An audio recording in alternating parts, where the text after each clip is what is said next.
Well, look at you.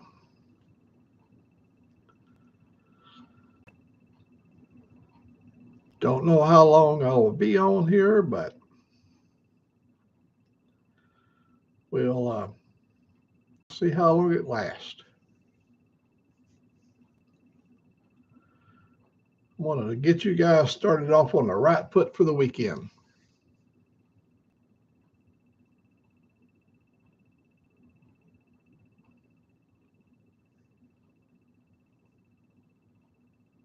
Let me see who's going to be the first one in today.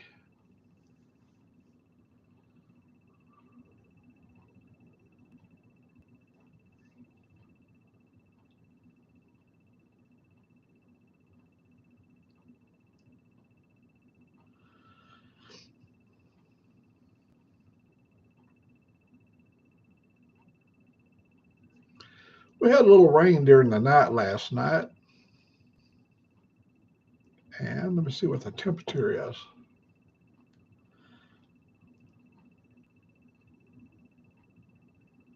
Well, like somebody liked it. We're still here. that's a good sign. Oh, we have an innocent victim just showed up. He's going to get the Mac attack.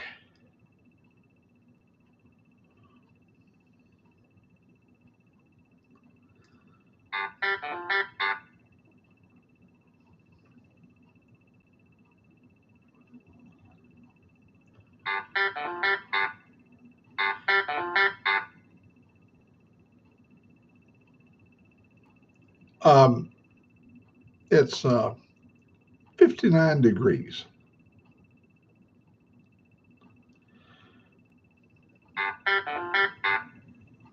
And some rain. And some rain. And there, there's Mr. Motorbomb. Well, I haven't been on for a while. We just haven't had any internet. Oh, I stopped yesterday and talked to the fellows that's bringing the fiber optics, and he showed me the firing list. And this week they're gonna be putting cable on my street this coming week, not this coming week. But he said it'd be 3 months from the time they come down my street. And hello, Mr. Toga. 3 months. They said we should have. We're looking at May. We should have fiber here in May.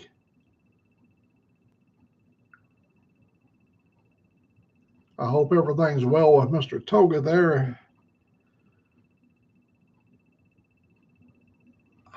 52. Well, we're pretty close. We're 59, 50. So I guess they had some storms up north last night, up in Tennessee.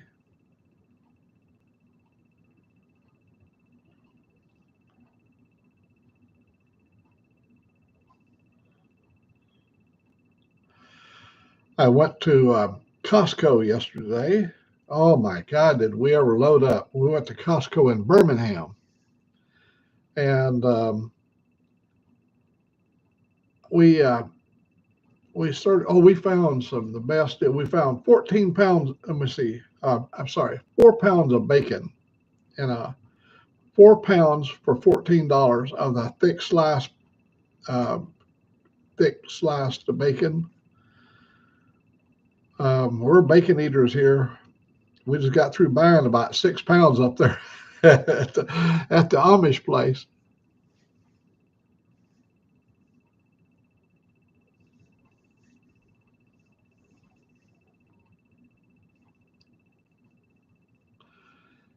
Yeah, that's our latest greatest hope is that that fiber will be here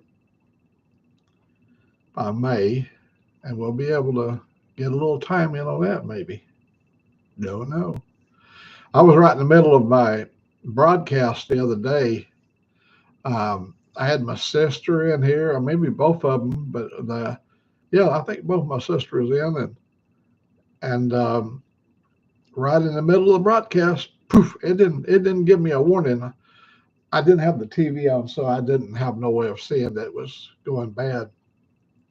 I looked over there and I'm still good on the screen. I don't never go, my picture never goes bad on the screen because camera, putting it right on the screen. But I looked over and the box was off, and then the big red thing, and then all of a sudden the screen went off, went psh, gray. Oh man, I was so discouraged.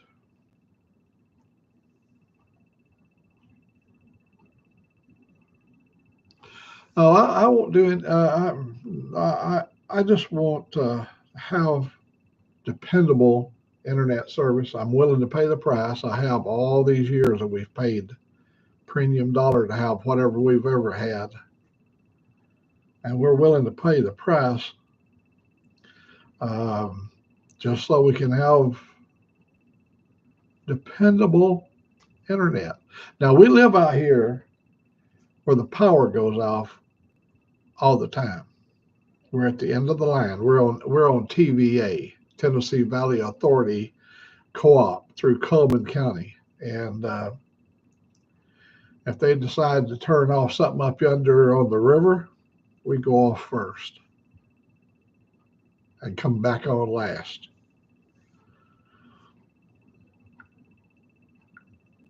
But we're not whining.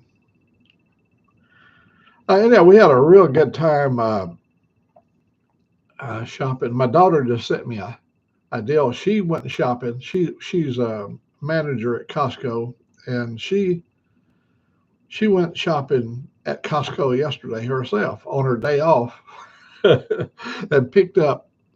I think she said 24 eggs. Let me see what she said here. She just picked up 24 eggs for 10.67 at Costco.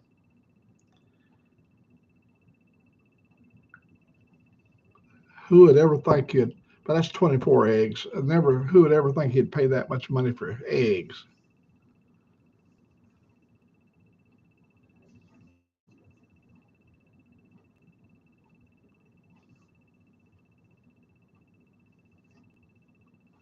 On a hot spot. Well, we don't even have a hot spot out here.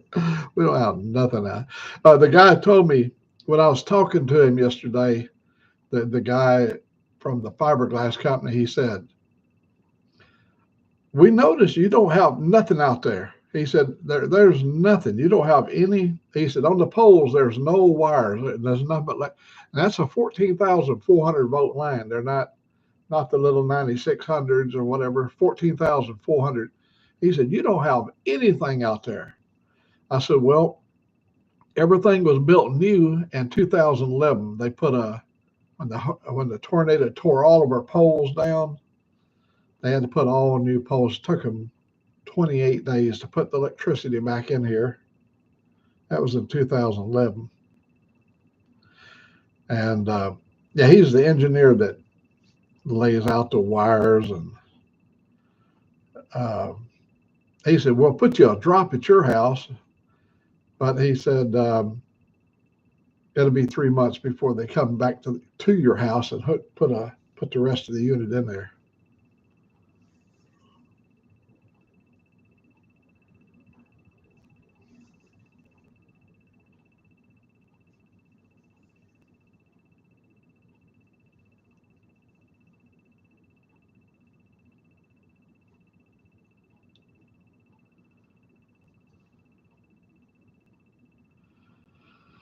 No, we don't have any. No, no, we don't have any telephones out here.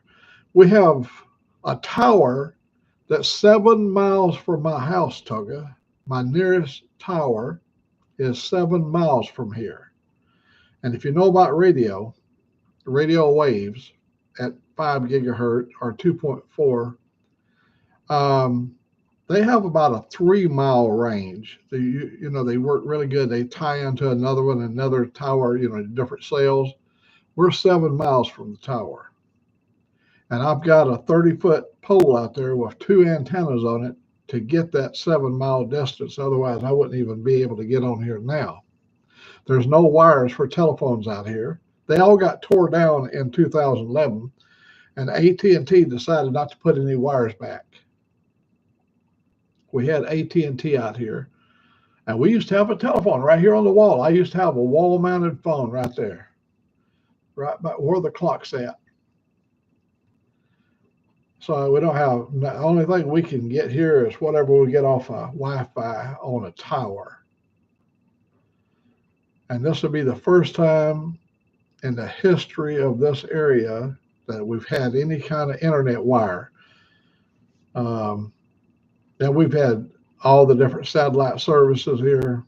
None of them work either due to the fact that the satellites, even though Elon Musk, his system is linked together and all that stuff, it doesn't give you assurance of coverage here. I went and we went through the whole package, and you're off as much as you're on. And that's what I've got now. I'm off as much as I'm on, and I'm not going to pay that money for all the equipment and stuff and to be off as much as I'm on. So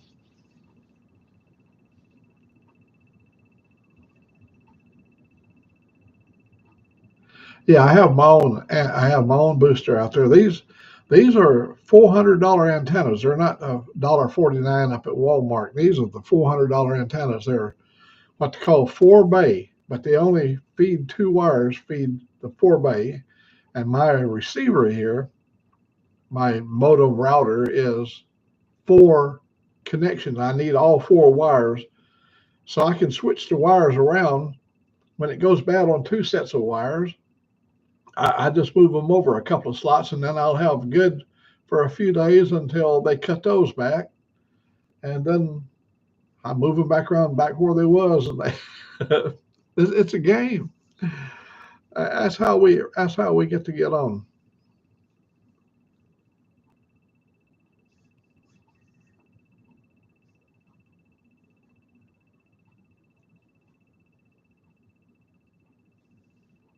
That's us. We have none of that stuff out here. I told you guys what I did. I went out and bought an inverter. I bought the inverter, and I took my laptop and the inverter and my modem, and I plugged the inverter in. I went over to the church about 3 or 4 miles over here. Went over to the church and got in the parking lot and set my router, modem, and all that stuff up over there. And by using the laptop and get on, do a live feed from over to church. And that worked out good, except when it was really cold, you had to run the engine, keep warm. I did all my uploads. I would upload videos. If before I did that, it took 24 hours to upload it. 24 hours to upload a 30 or 40-minute video. 24 hours for a 30-minute video at 2.7 megabytes, not gigabytes, megabytes. 2.7 upload, 2.7 megabyte. So it just dribbled out. And with the Hughes, you only had a 50 gigabyte limit, and I'd have that soaked up by, in 14 days, I wouldn't have nothing left for the rest of the month. No service. The only reason I'm clinging on to this, you gotta understand, Moto. I retired from the Boeing aircraft, what they call aerospace military division, and I was ahead of the 3D. My group was the 3D group. We did all the cruise missiles and stuff in Minuteman, and we did all the digitizing stuff.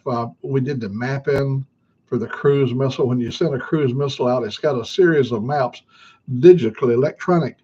And so we had like T1 connections. We had the Cray computer that we could operate. Cray is, they only made 4 Crays, and Boeing had one of them. Cray is a computer that's in liquid nitrogen, and it's most advanced state of everything. And I come to Alabama, came back down here, and we had nothing. It all died right there. We didn't have nothing for years. We paid on our telephone. We had to have 2 extended services to get out of here. On the telephone, my mother lived in Jefferson County, so I had to have an extended service to go from where I live here to Jefferson County. My brother Charles lived in Madison County, and I had to have extended service. My phone bill was $350 a month for a hard line. The kind you dial up, the kind you dial up. Hard line. $350 a month. We had nothing but a modem. I think it was a 14.4 modem or something like that. It was as fast as we could get. And so now it is February the 7th, 2025, and we're just 3 months away from having internet. So I'm pretty happy.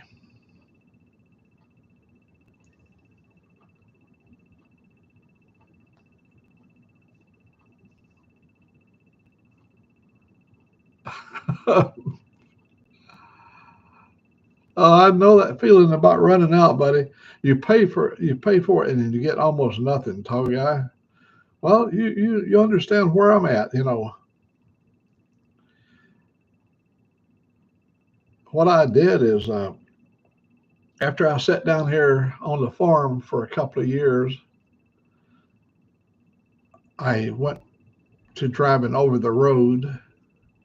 Then I spent 6 years doing that, and that helped me burn up the time because when I was out on the road, I had Nextel, and I could call home office, and that's all we had. We had MapQuest and Nextel. MapQuest, they would, over at the office, they would pull me up a set of instructions on how to get to where I need to go.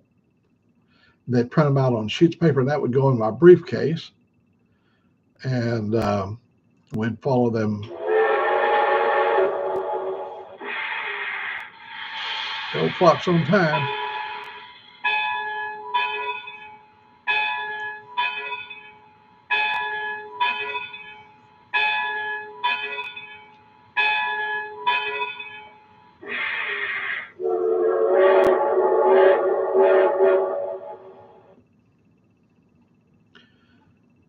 I had TV last night. The TV was on last night. Usually the TV, what it does, it starts to degrade. It'll go from 4K, if you're watching a 4K movie, it'll drop down to lesser and lesser, and then pretty soon you begin to get a lot of digitalization on it. And when you do that, I always turn it off because I can't stand that crap. But I took my phone right here, and I went and visited everybody on their pages, and I did a like right down to the bottom of I hit a like. Everybody, Salty Badger, all your different coffee shows, and even I was on there last night on the phone here, and I've only got 2 bars on AT&T, but I can get out on the phone, but I can't transmit. I mean, it doesn't support a video. I can do text.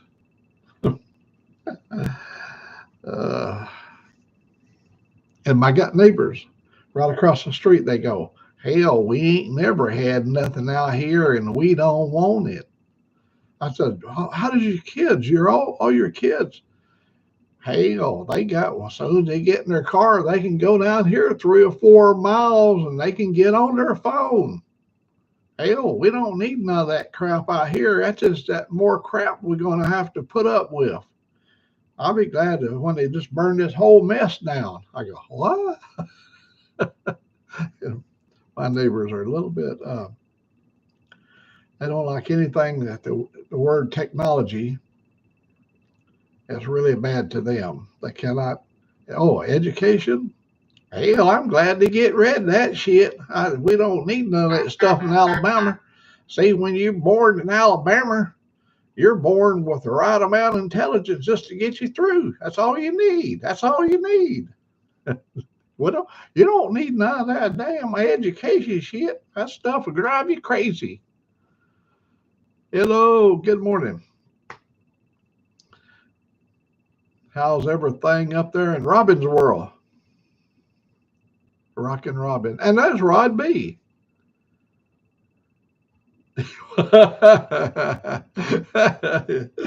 Oh man, your things are really pitiful over at Rod B's place. Have to take a rag on a stick and wash your back. Hey, all that's going to go away, Rod B. And here in a week or two, or a month or two, or whenever, when you finally get over in Thailand, you're going to have little tiny hands on your back. Just, oh, your back real strong. Me wash good.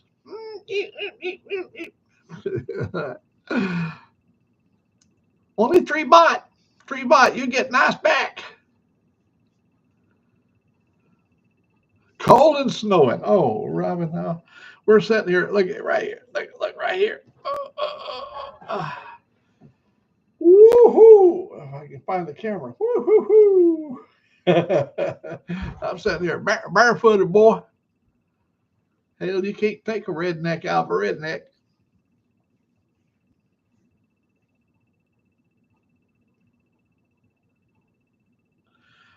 Oh man, I do like happy endings.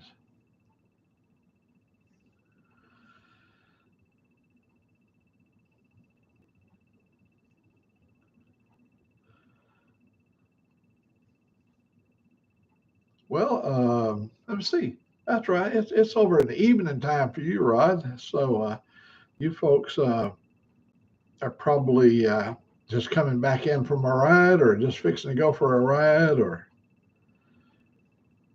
I've been watching a lot of Patatia, Patatia, Patatia, I guess it is. Patatia, the beach there in Thailand.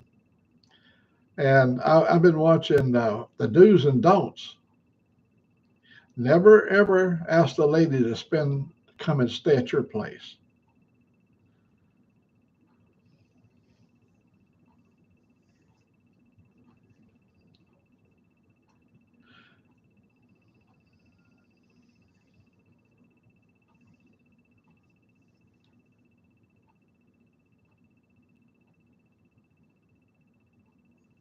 Well, Robin, that was a quick visit. Thank you for coming and stopping by and visiting, but you be safe out there.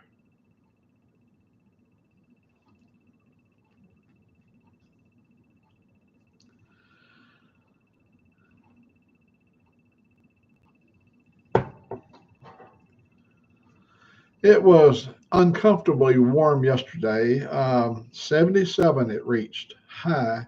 We were kind of tied up in traffic in Birmingham. We come back through Birmingham about 1 o'clock or 12:30, 1 o'clock, and it was lunch break, and everybody was out on the road, and we were slowed up in Birmingham. It's called Malfunction Junction, where I-20 and I-65 and I-59, all that comes together in the middle there.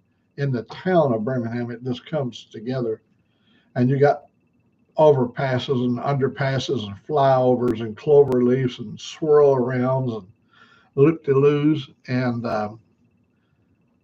right in the middle of that whole thing, there was a car doing 35 miles per hour, and there was so many 18-wheelers going down through there. They're all trying to shuffle to get around him and everything. And I got up, I gave that sucker a look. Let me tell you. Hey, Quick Shoe, good morning. Good to see you this morning. I gave that person such a look in the middle lane, and anyhow, so we was all kind of come to a standstill for a little bit. Oh, I got all my windows down in the truck. I had it's got automatic temperature in the truck, and I had it set at 60, and it got too warm in there at 60, so I rolled the windows down. And I'm thinking this could be a bad thing. Anytime in Alabama you roll the windows down in February, there's a possibility there's going to be a storm on the horizon. Well, we had a storm last night. We had lightning. I have a wooden house. My house is wood. And when it thunders, there's a valley, see, that runs past me. I'm at the edge of the valley off on the slope of a hill. When it thunders, that noise in the valley comes up and shakes my house. Whoa. You can feel the old walls are thumping, and my dog will raise his head up and look around, and sometimes he'll take off running looking for a place to hide.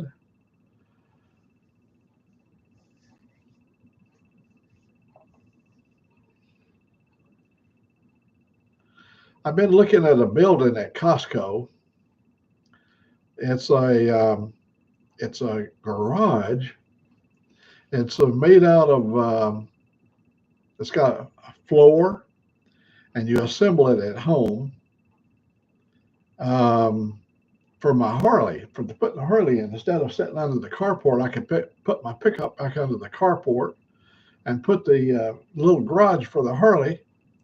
It's got a ramp to drive up in, and it's really nice. I think it was pretty cheap. I think it was like $1,400 or something like that. But it assembles in two halves.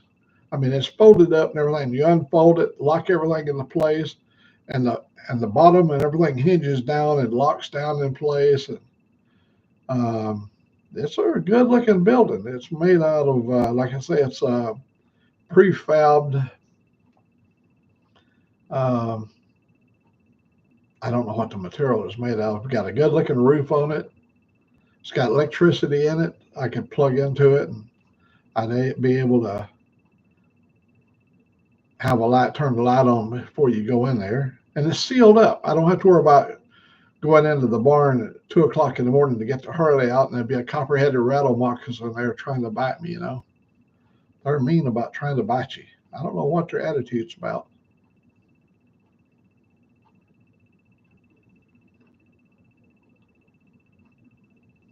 I'm not going to be on long. I'm going to stay on for a little while. I don't know how long it's going to let me stay on. Let me see. Let me tell you what my signal is right now, what my speed is. Let's go over to the speed tester. And it's coming up out of Birmingham. I've got 15 pings. And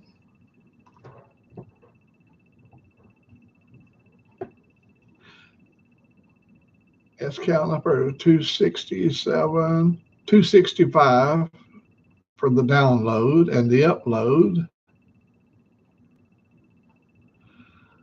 Well, it's holding, maybe creeping up to 20. Now back down to 19. Ended up being 21. So my download is 65 megabytes a second. Upload is 21.14 megabytes per second. And you'd say, well, hell, that's good. Well, it is good. Anything over 20 on the upload is really good. Okay. And that's what they say on StreamYard. You want to have like a upload of 20 to be reliable and all that stuff. The other day, when it went off the air, I was at upload of 34 megabytes a second. I went back and checked. I was at 34.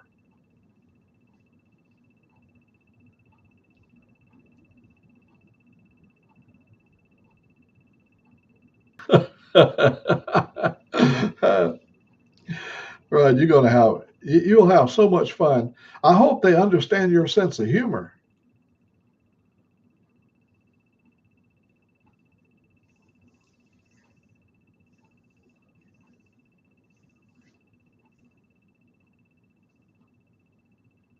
Oh, I can imagine. Hey, we was out on the aircraft carrier Nimitz. We went out there 175 miles off the coast of San Diego, and we were doing some testing of some new equipment. Had a new 7-barrel gun that was shooting these right here. This is one of the rounds, and this is like the phalanx system. Had 7 barrels, but this is 30 millimeter, and the thing, we went out there. The Boeing company and the Raytheon had developed this Gatling gun thing, but it was supposed to be economical compared to what they had been shooting. And this has got a good distance and good range. They have a Sabo round for it, high explosive. It goes in and they blow an airplane up or whatever it needs to do. Anyhow, um, we were out there off the coast of San Diego, and then a storm came up, and I went up on the '09 deck. If anybody's been on an aircraft carrier in Nimitz, you have your flight deck up here. You got your runway, and then you've got your tower, and way up there on the '09 deck, right above that is all the radomes and radars and everything sweeping and all that stuff. So they got a crow's nest at the '09 deck, and I used to like to go and get up in the crow's nest and watch them when they take off. All the airplanes would take off, and anyhow, we were up there, and the lightning storm. There was a submarine called a boomer that was with us. He stays all the time. If you go out Hawaii or Philippines, you've always got the boomer there with you, the submarine. And this is the Pac West Pacific Sixth Fleet. So, oh my God, you can see the lightning over there. And I thought, well, they probably won't lunch today. I can see all that lightning. And being up there, when that lightning would light the ocean up, it was early in the morning when we could see it was dark at first, and then as it began to get light, was getting ready to launch the planes off. They was getting ready. That's the reason I went up on the '09 deck to watch what was going on there. That lightning got pretty close, but them guys flew on off that deck, and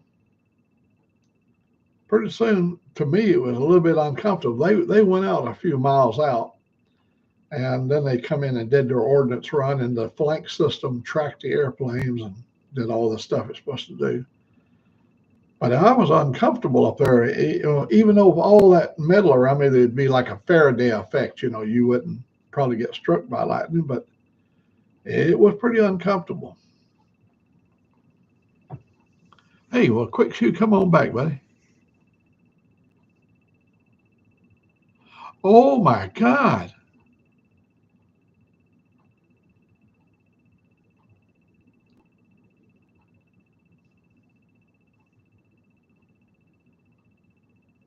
Oh, God bless you. You got a new young family.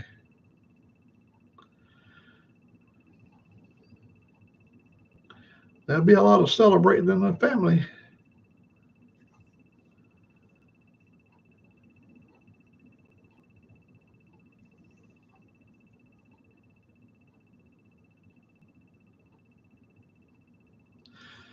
Well, you're an old sailor, Rod B. I was telling my son about you.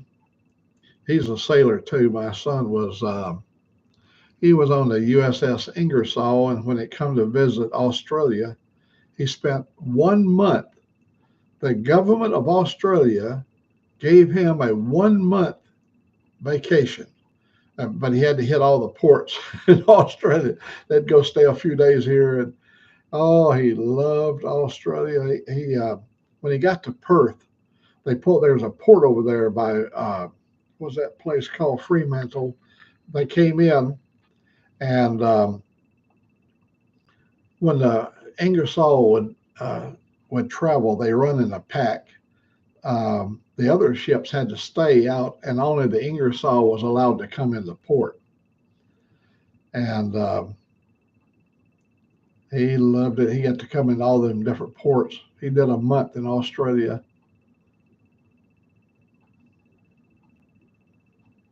He loved the Australian women. Well, he's a young boy, you're like 18 years old over there.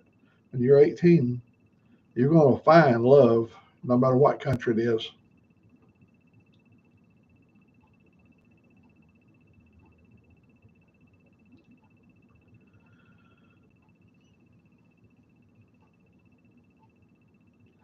His son sends you a message He's been stationed over on the Belgian Congo, on a river in the Belgian Congo, and he sends you a message to let you know that he's found a new girlfriend.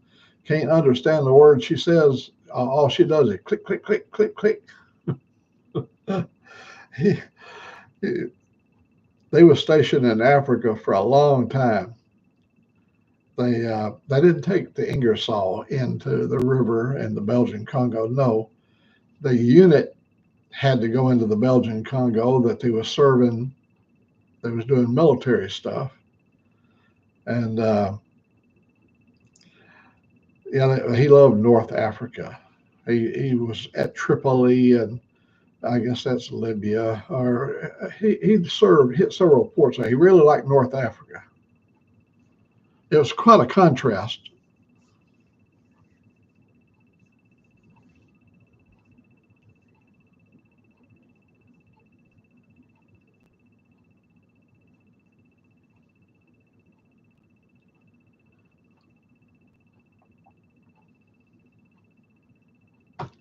Yeah, you get a girl start thinking on her own and everything. That could be dangerous.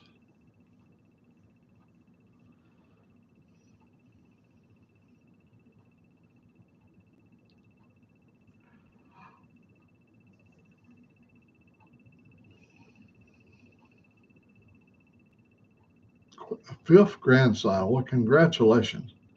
I'm a little bit slow about reading over there because I get involved in telling the story, and then I look over and I know I've missed some comments, and so my apologies. I hope to rectify that and read the comments more often.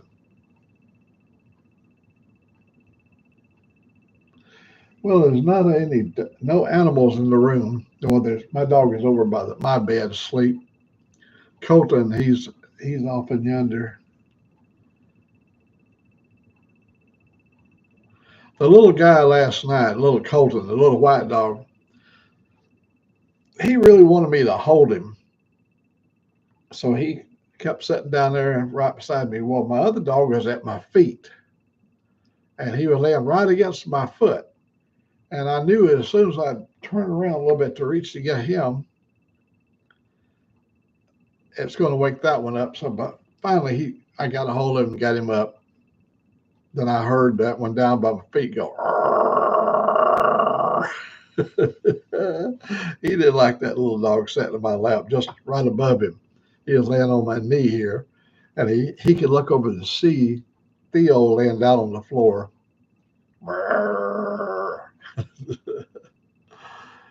uh,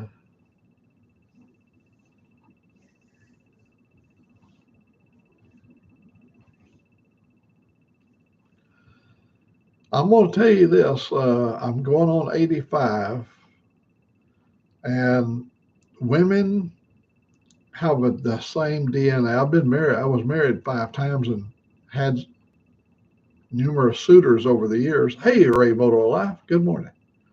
Uh, they all are cut from the same cloth. I'm talking about. I have married outside my own ethnic group. Not married, lived. I didn't marry. Oh, I did. I married a Cherokee woman, and I right there, buddy. I'm gonna tell you, we got a little bit of Irish in us and a little Indian too, but she was a Cherokee. Whew. I'm gonna tell you, things can get volatile pretty quick. They're not mean Indians. They're peace-loving Indians, but they're all different. And I lived with a Mexican woman there for 2 years. She made you toe the line, buddy. Oh man, fools and tools.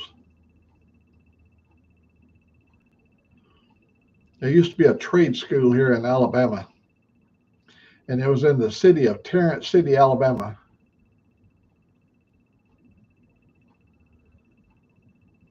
Oh, I did not see your. I was telling Moto. I only have was the phone. I couldn't get on. We didn't have no internet. We didn't have no internet at all. But I could get on the phone. But I didn't have enough to actually get on. I could go. I couldn't go live. Hey, brown chicken.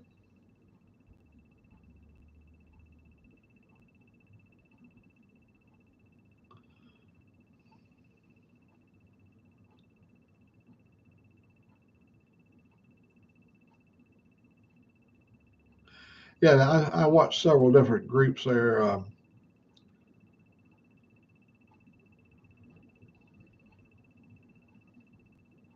Yeah, I did watch several different groups, but I didn't see you, Ray. I did not see your premiere. I saw you on other shows, but I didn't see you in your own premiere. I hope you had a good turnout.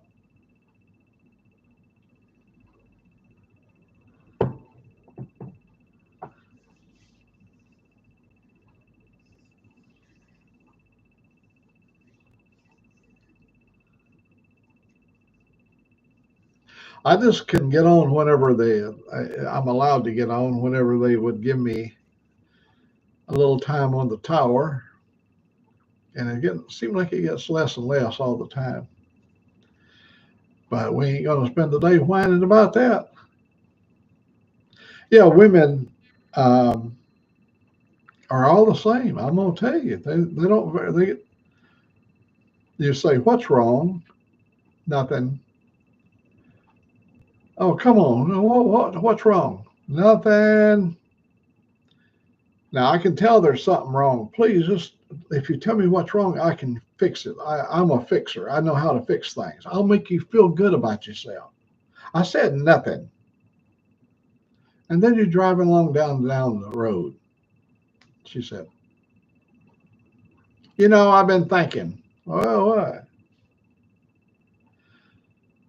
And then it comes out, whatever she was mad about for 4 or 5 days around the house. That works on all, I'm telling you. You go, what did I do this time? It's what you didn't do. Why? Did I forget your birthday? Did I forget to say something nice about your mama?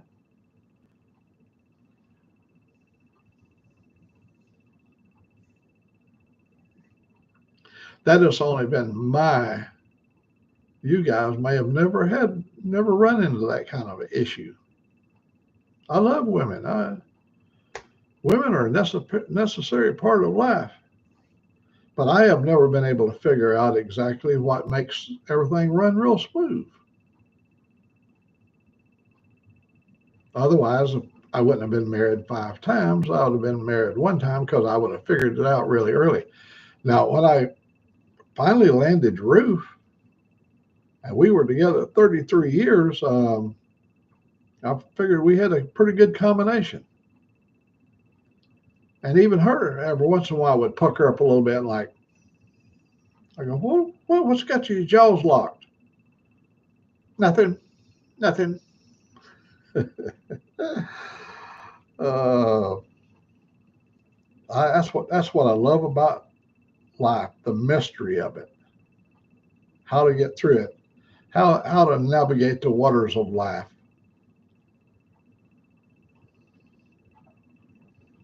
First thing to do is don't hesitate to say I'm sorry. People, I know it's not a manly thing to do to ever have to humble yourself to say I'm sorry, but if you throw that in and have the appearance of really meaning it, well, sometimes that'll smooth the waters over. Oh, you hit it right there, food on tools. Ruth was an excellent cook, and she was a gourmet cook. She liked to fix quiche, and she liked to fix all. She was that kind of a cook. And when she passed on, I inherited her kitchen, and we turned it into a redneck kitchen. Fried taters, pot of butter beans, spaghetti, fried ham, all that good stuff. It clogs your arteries. But Ruth always gave us a variety. Oh, she was a pastry chef. She could make most delicate pastries. She loved doing it too. When I'd go to a big ham show, I'm a ham radio operator, so we have these conventions every year. And I would go to one of the conventions where there'd be lots of ham operators there. And I always take food. A lot of us took food up to the convention. and they always loved Ruth's Rocky Road candy and cream cheese pies. And she made so many things.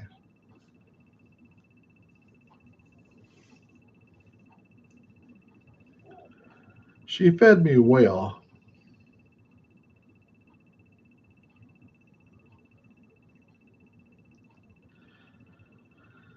She was a good little Texas girl, Texas cowgirl, and she raised her. She was raised on a big farm, a ranch, I guess they call them.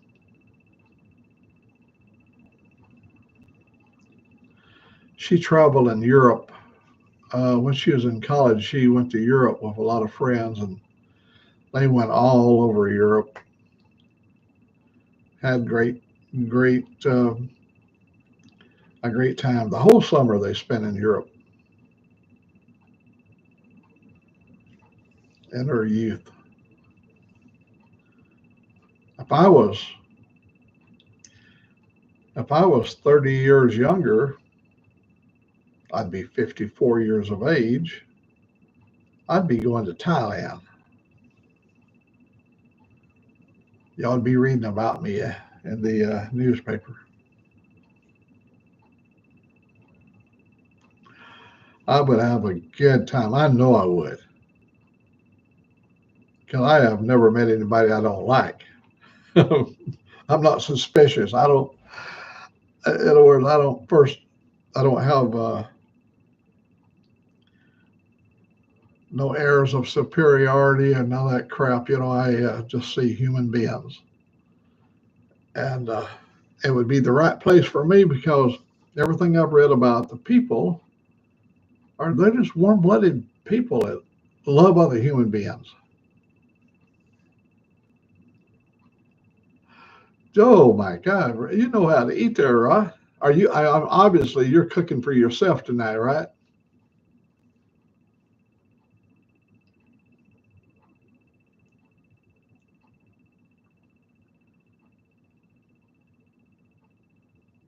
Oh my God, music. That's been a part of our life. Music. Well, these boys. Some of y'all know this, but I got to meet some really good entertainers. I went to Haight Ashbury and I met Janis Joplin. I'm talking. I meet her. It wouldn't have mattered that she was over 1,000 yards and I could see her little head on the stage. No, we got to meet her. CCR. We met them in Atlanta. We went down to their show in Atlanta, and we had it was like a private showing. Only our guest was allowed to be there. You had to be by invitation, and we got invited, and they put on a fabulous show.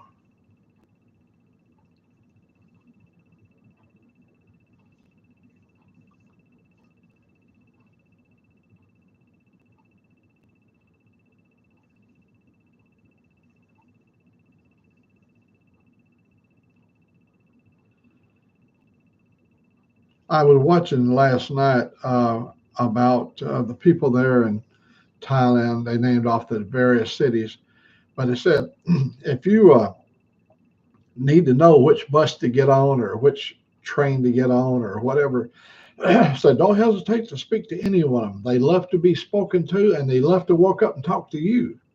And they may be just saying words that you have no clue on. But if you really have an interest in going there, you should pick up some of the phrases and and you can get an interpreter. You can get a thing on your phone that will help you assist you.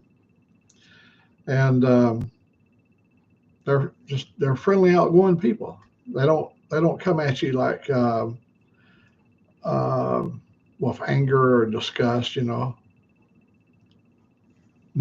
they love the Australians for whatever reason. They interviewed these ladies, and they said the Australian male was right up there, number one. Second male was a from Holland, Dutch. They like the Dutch men. The third least favorite was people from the UK, men from the UK, and last of all was American men. But they don't hate American men, and they just there's more of those different nationalities coming over to Thailand than American men. There's a stigma attached to Thailand that when we was in the war in Vietnam, um, they they was all labeled the same,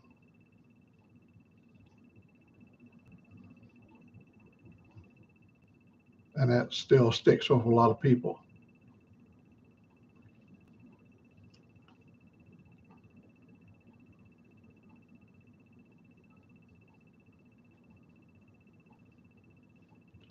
But the country itself is beautiful. The beaches are really nice. They everybody agrees that the temperature now you're not going to have the issue that a lot of folks would have, Rod, because you're coming from a hot country yourself where it's hot and have you have humidity there as well. They always complain about the humidity of Thailand. It's so hot, and in fact, everybody I saw doing the interviews, they all had sweat on their face.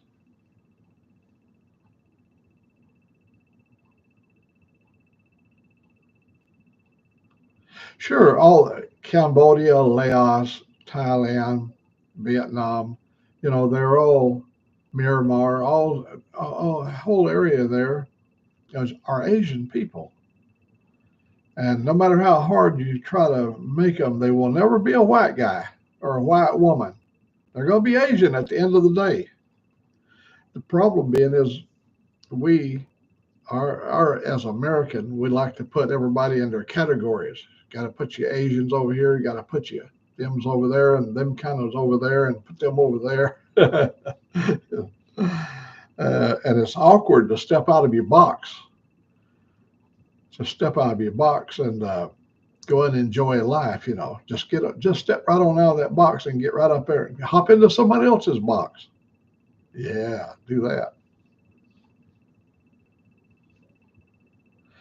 They eat a lot of chilies there, spicy food. In fact, you don't have to ask for spice in your food.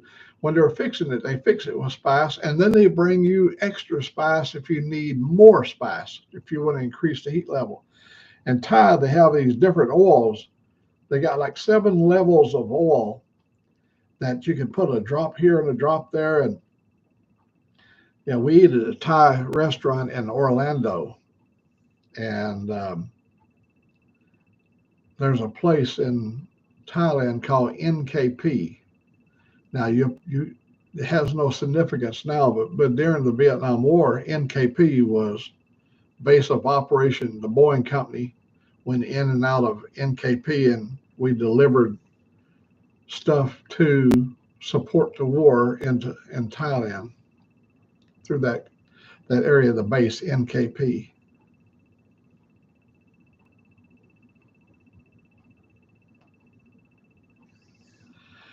Well, we're spice eaters. Yeah, we eat a lot of spice, a lot of spices. In fact, it's good. When I, in fact, you can see right here, sitting here on my, right here on my desk is Pizza Hut red peppers. I sprinkle this on my eggs. I sprinkle it on everything.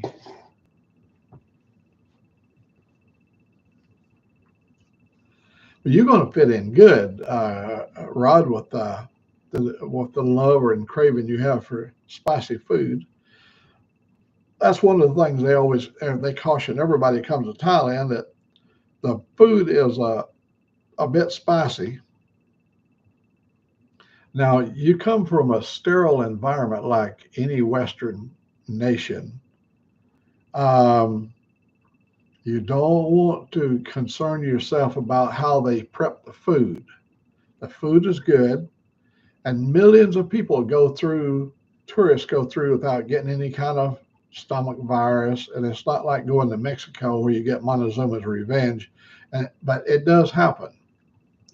because they don't have the same standard. See, here in America, especially in Alabama, if you go to a restaurant, right on the wall, there's a sign up there and it tells you what the food rated service is.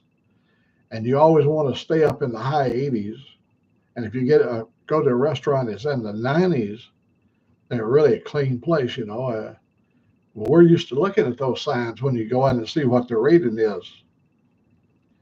But you don't want to do that in Thailand. You just want to eat your food and don't look at things. Just fill your belly and start thinking about your next meal.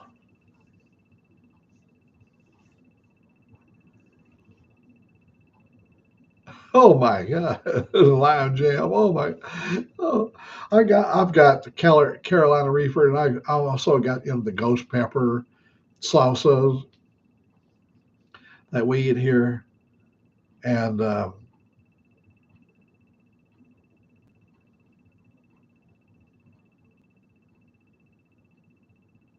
yeah, I think it's healthy. I asked them when I had my colon cancer after I had my surgery. I said, did eating hot peppers have anything to do with this? He says, no.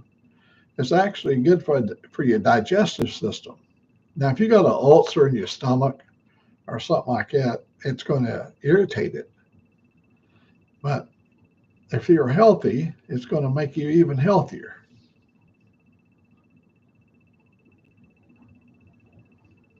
And I'm not giving any advice to go out and start eating peppers to make your life better.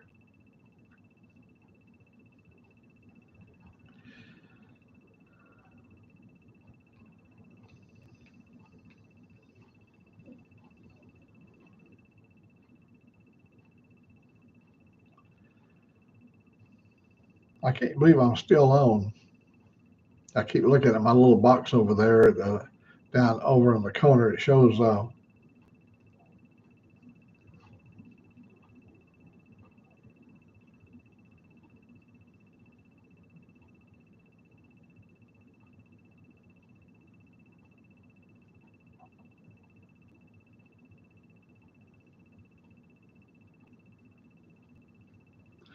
Well, what's going on, Toga, in your part of the world on the news? I don't. I try to avoid news. I You cannot avoid it. Not here. It's if I pick my phone up in the morning and it hadn't been turned on, and I turned the phone on, push the button here and turn the phone on. As soon as it comes up to my page, you got all your little icons and whatever. And so I push YouTube. And as soon as it goes over the YouTube, there is this been said and that's been said. And you got to slide up through here. And then I could hit down here and go to my own channel. But as soon as it goes to YouTube, that thing is just story after story. You go, oh my God, oh my God. It makes you regret even getting up after you look at the phone. You go, oh Lord, have mercy. Then after you get through with your little internet stuff, you go over and turn your TV on and kick back and you're going to watch some stuff on there. Guess what happened last night in Washington, D.C.? Guess what happened over here? Oh, Lord, you ain't going to believe what's going on now.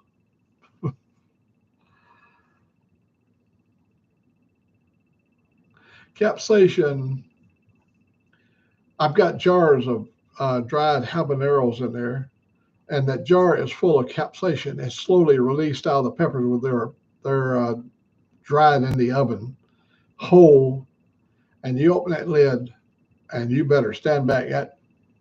That'll hit you right in the face.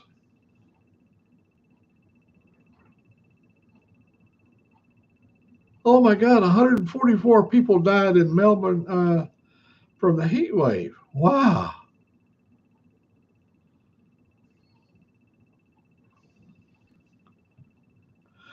I I'm a I'm approaching my senior years myself. I begin to start the heat starts to bother me a little bit too. I'm like I say, nearly 85 years old, so the heat does bother me. And the cold really bothers me. I like the heat a whole lot better than the cold.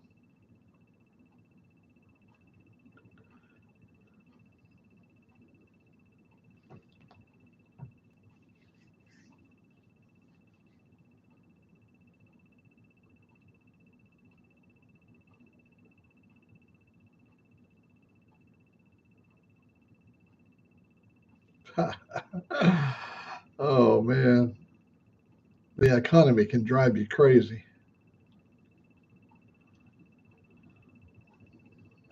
We're going to eat one way or the other. When we went shopping yesterday, we bought a lot of food down at Costco, a larger volume of stuff, and and we stock it away. We bought yesterday a carton of jalapeno wrapped bacon, bacon wrapped jalapenos, stuffed with cream cheese and wrapped in bacon. Oh my gosh, that was so good. I ate three of them last night for supper.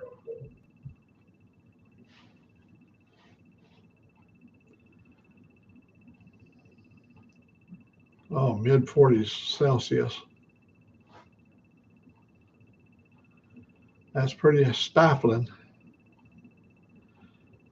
Well, that about 112, 114 degrees.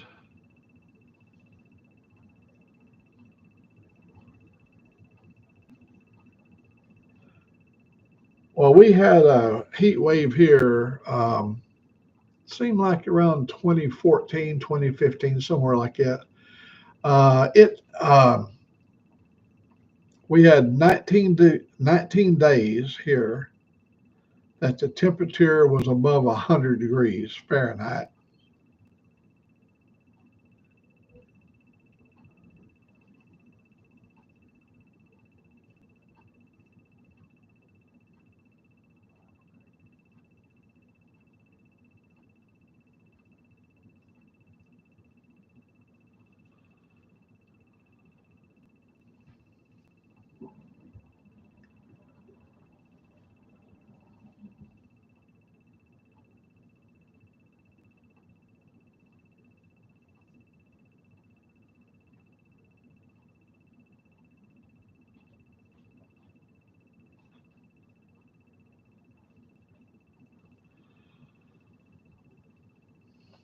Well, the weekend is here, so I know a lot of guys that got rides planned up.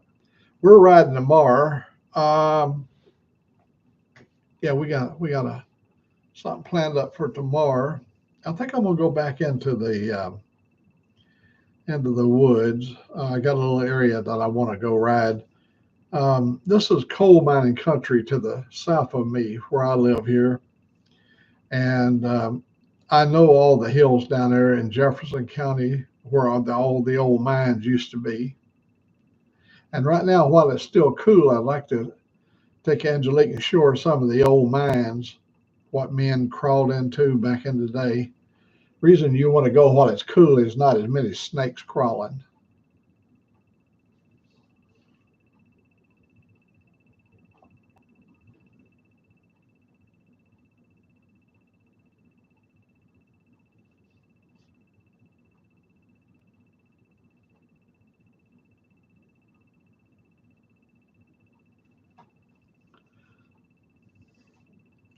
Well, I'm sort of biding my time waiting for a cup of coffee to come my way.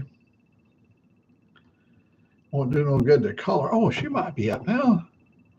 Let me see if I can get her to get me a. She's going to make me a big breakfast this morning. She already told me what she's going to have for breakfast. Going to have a lot of them expensive eggs in it. I told her I want. She's going to fix like 3 egg omelet for me with cheese.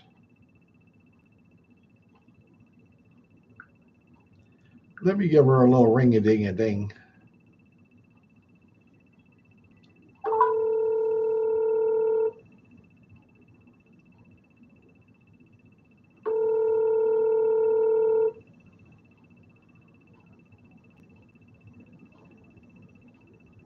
Hello. Buenos tacos, senorita. Hello. Are you awake or is this an AI? I'm awake. Oh, okay. What would it take to get maybe a hot cup of coffee right now? I know you already planned up a big breakfast, but how about let's get the day started with a good cup of coffee. How about that, honey? Sure. All right, baby. I'll be sitting here. You might put me how about putting me some Baileys in it? Okay. Yeah, give me a cup of coffee of Baileys. You don't have to put the French vanilla. Put Baileys in it. Okay. Thanks, honey. Uh-huh. Bye. All right. That's a good way to get the day started off. When we used to camp, we'd start the day off with Irish coffee.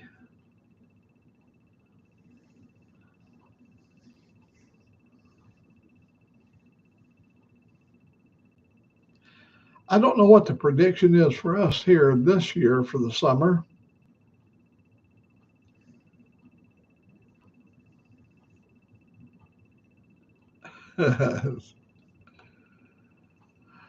um,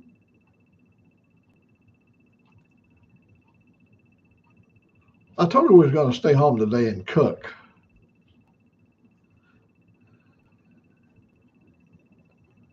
Oh, she's my little helper.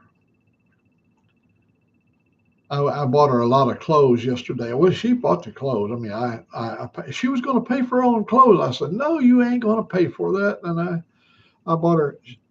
Really got her some good things that she wanted.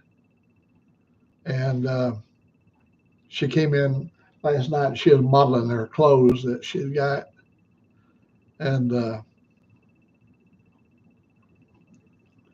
it's better than washing them.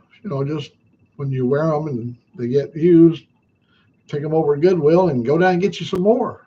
That's her idea of that way you don't have to worry about all that laundry stuff.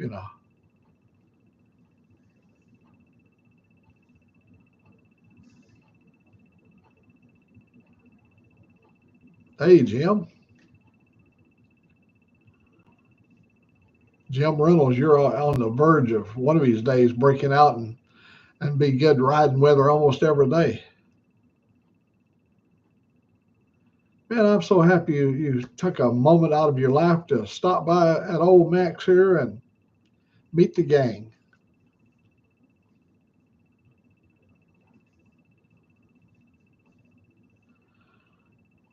You got a T-shirt for your ex. What did it say on it?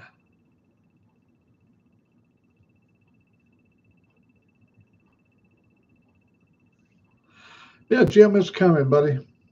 Yeah, it's already hit us down here.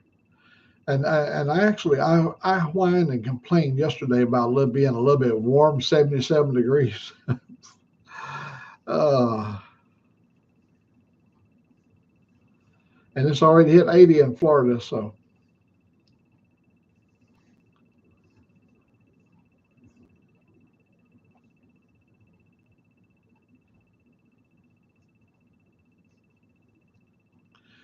I ordered a cold beer the other day, Rod. Hey, there's my man right there. There's 2-4. When Canada becomes our 51st state, I'd like to see 2-4 being the governor of Canada. That would be nice. I know that guy lives down there in Florida, and I'll send him a text message, and maybe we can get you to be the governor of Canada. That's probably coming this spring.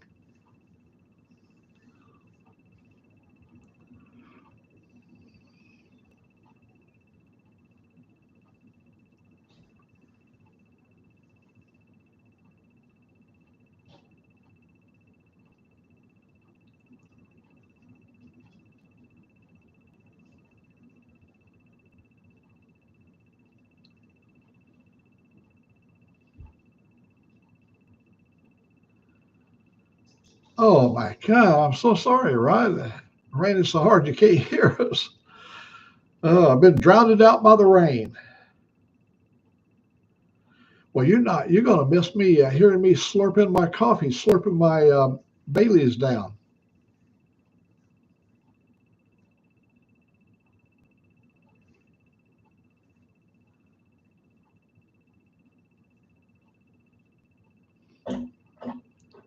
I hear a door opening. Oh, no, it wasn't a door opening. That doggone water jug over there. That water jug will sit there, and every once in a while, it lets more water down into the bottom part there, and it gurgles.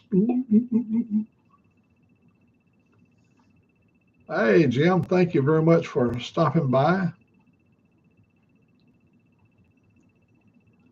Oh man, I got a metal roof on my house. Living in restoration. Hello and good morning. That's good morning time for me, so you might be in a different part of the world.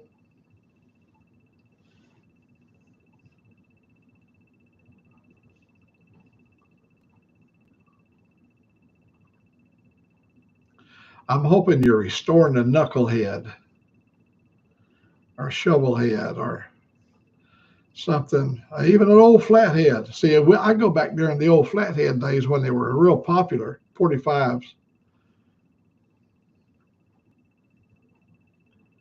But I like the panhead. I had a 53 panhead. It was I liked it. Oh, sure, it used a little oil.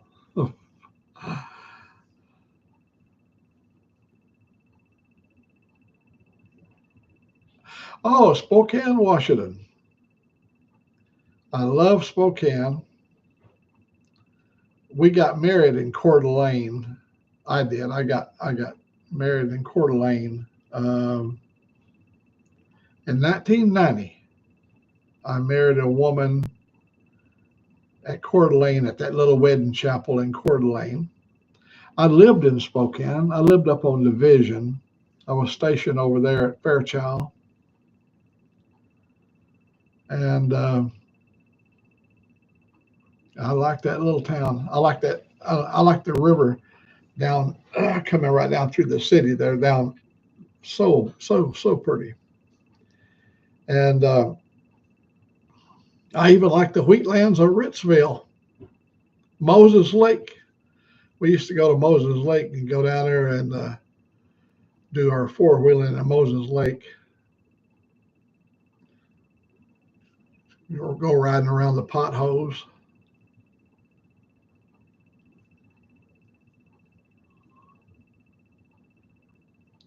I spent 40 years there in Washington.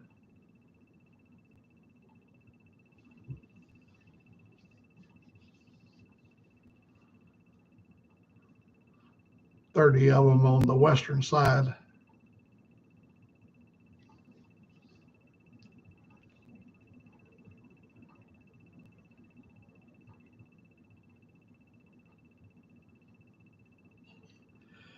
Oh, I'm gonna tell you, I I've had so much fun.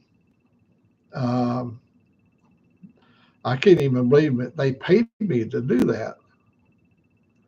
I was stationed over at Malmstrom Air Force Base, which is on over. If you're going over Wallace, Idaho, and go over the hump over to Missoula, Great Falls, you got Malmstrom Air Force Base. I was stationed there for 1 year, and oh man, I like that Montana. I had a Chevrolet Blazer, a bigger Blazer, and had a warmed over 350 engine in it. I mean, it had headers and four barrel and all that stuff. It run good. And God, I took that thing all over Montana. Every hour that I had off, we'd go explore in Montana.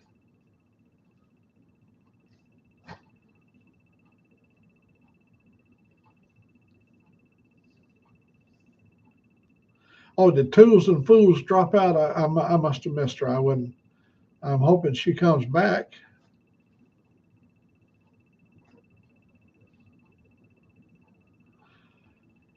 It was something my wife wanted to do. She wanted to go get married at that corral over there in Coeur d'Alene, and we stayed at the resort there. And then we went up to Wallace on our honeymoon, and they ended up. We went back.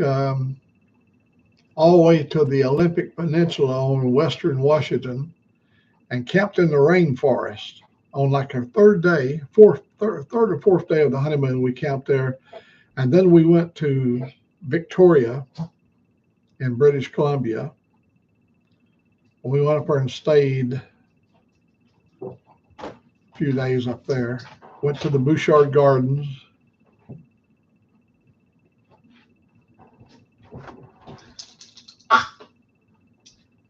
Oh, hey, thank you. Got a pretty good gang in here this morning. Ooh. Let me see what this. I don't know if y'all can see that Irish coffee right there.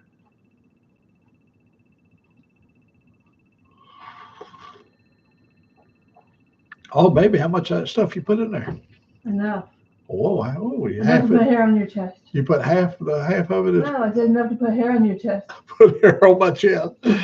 Oh, hey, baby, at my age, I already done wore my hair off my chest. If you do it right, a man at my age won't have no hair on his chest. He'd be done wore it off, girl.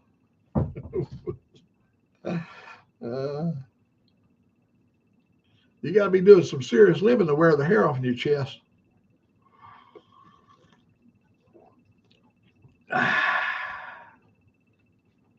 Oh, there's my little buddy. Hey, little buddy, come over here. Come over here. Here we go. There's my little buddy. His name is Colton.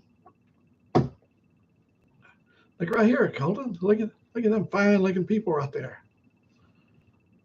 His name is Colton. He's 14 years old, and he just loves everybody.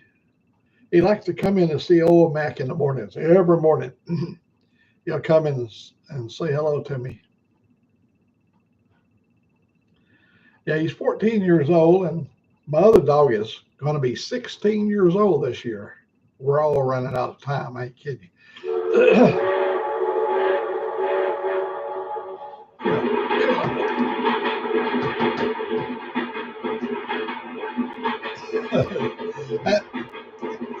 That's his little perch. That's where he likes to be.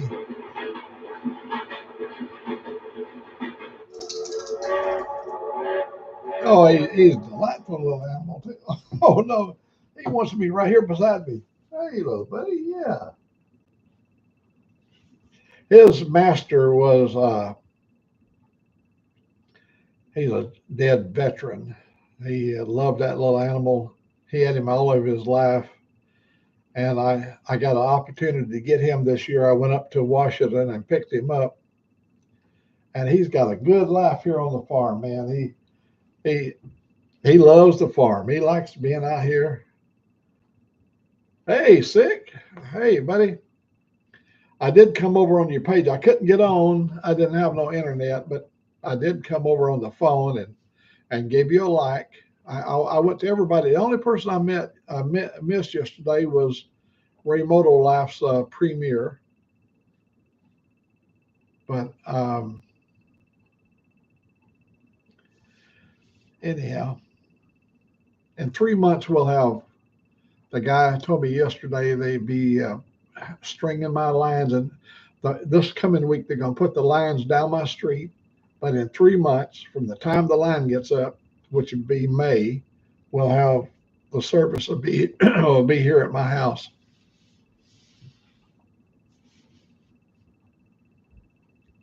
Yeah, Theo. Yeah, he's going on 16. You saw him running. See, I had to when I got back from Washington, I had to put him in the hospital, and he had to have surgery, and we was afraid he was going to lose his feet. But he's all right. You can see him running. He's a happy little guy.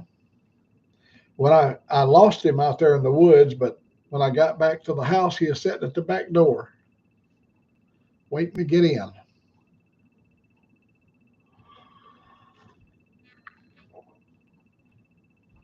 Oh, that's good.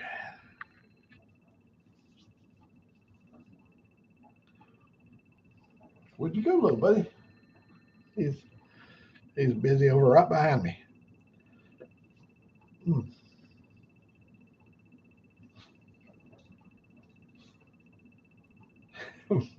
Look at the little head. He has we call it a squishy. We bought it at Costco quite a while back, and he gets over in it, and his little body he only weighs like 4 pounds. He sinks down into the bottom of that thing, and my God, he loves that thing.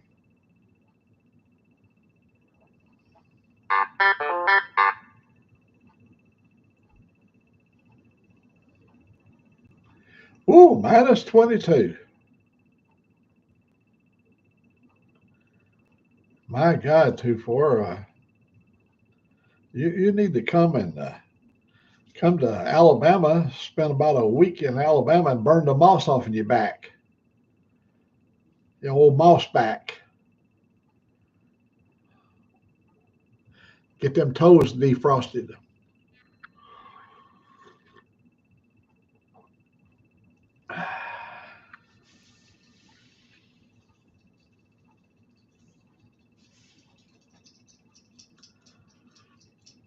Let me know, Sick, now when you guys are fixing to start your morning coffee. Let me know, any of you guys, let me know when they're going to start their coffee so I can get off here.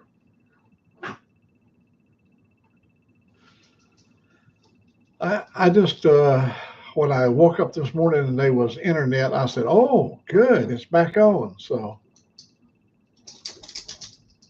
that's 9:30 your time. It'd be 8:30 our time.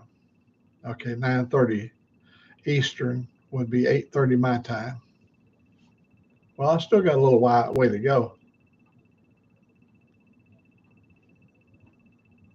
And I also want to thank you for sharing some of my video or any of the videos you share. I appreciate it because uh, that little thing I did here. Now we only got to walk just north of the property, and we walked up north. But if you go east, I'm sorry, if you go west of down west, if you go out 400 feet to the west, it drops down into the valley. And one of these days, I'm going to take you all on a journey to the valley. I'll strap the camera on so I don't have to use my hands to carry the thing. I'll strap it on my chest, or maybe even put my football helmet on. I mean, my motorcycle helmet, and walk down to the creek. It's right at a half a mile down there to the creek.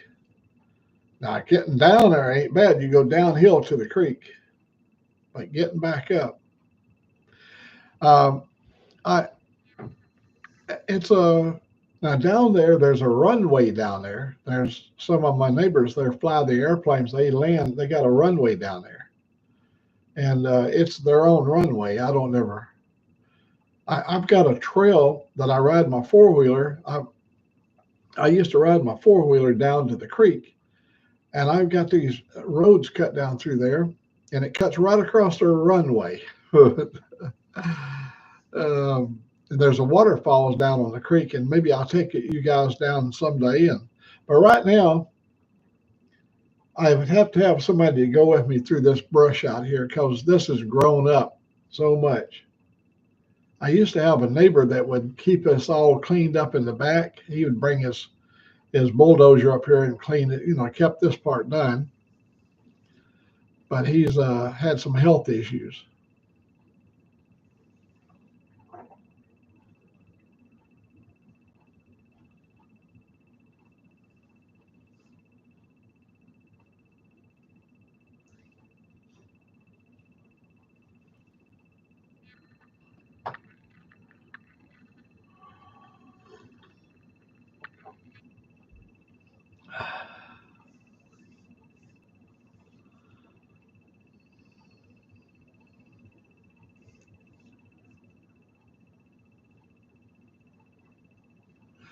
Yeah, I went on Robin's on his page the other day, and he had something going on up there, and I spent a little time with him. I think he had his stepson on there with him.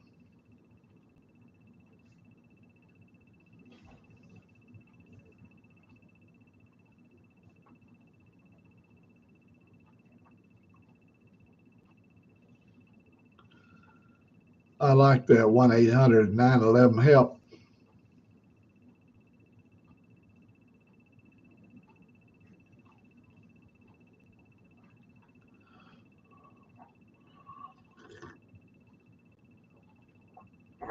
I think I'll set my cup over there.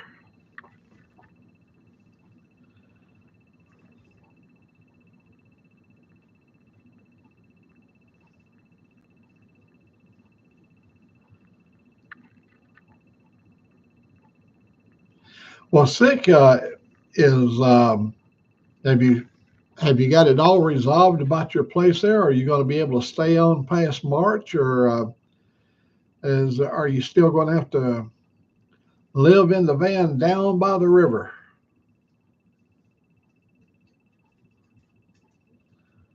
Like the motivational speaker.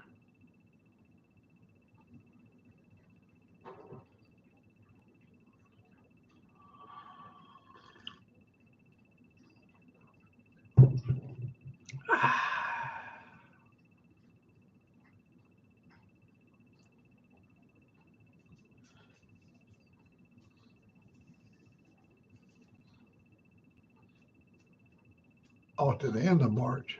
Oh, man. Well, you got a good location, for those wanting to stop by. It makes it nice.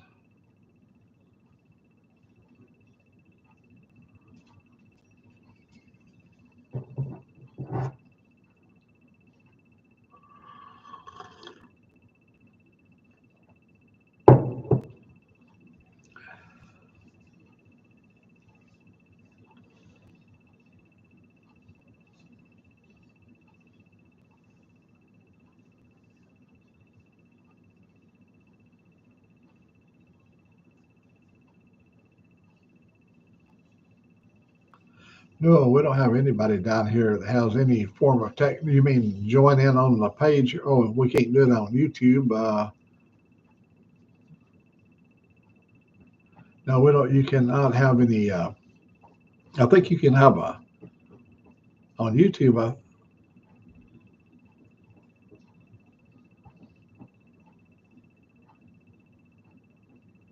My buddy Joe, he wants to get on here with me sometime, but he never shows up when I've got internet. When he comes over, I don't have internet. Sometimes he does, and sometimes we do. But then he's the one I ride bike with. Joe is my bike riding buddy. He's been riding all week. He was telling me yesterday all the places he's been lately.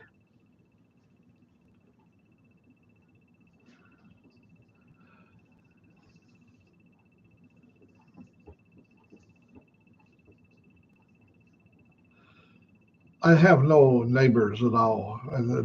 I've been here for 30 years and I've never been in anybody's house.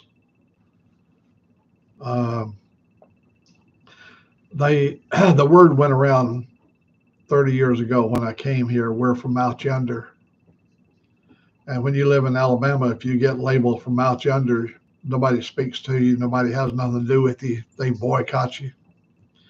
I told my neighbor that I was born here in Alabama, born in Jefferson County, and I had to wait till I retired before I could come back. My family owned all of this land. My family and the other family owned all this land all the way down to the creek and all the way up to the county line. And I've got a little bitty chunk of it. But we don't have any neighbors. We got neighbors. There's one right there in that house over there, and there's one across the road in that big house, but we're from out yonder. So, and you know what to say about them people from out yonder. You've heard it all. You don't have to find out if it's true. You just have to say that, and you say it enough, and then pretty soon, them people from out yonder are just, ooh.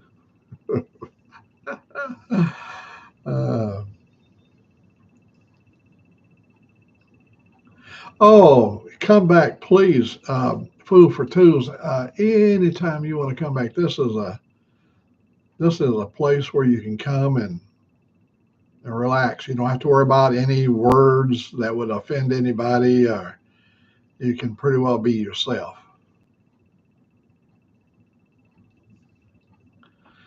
Ray, Moto Life, I hope things come out well for you at the doctor's office. I, golly, that's just part of life. I just don't even like anything medical. We tried to avoid it. Well, you always got a home here to come to visit.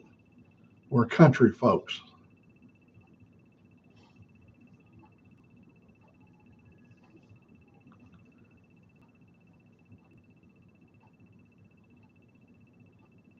Oh, I used to be a member of the Gallon Club.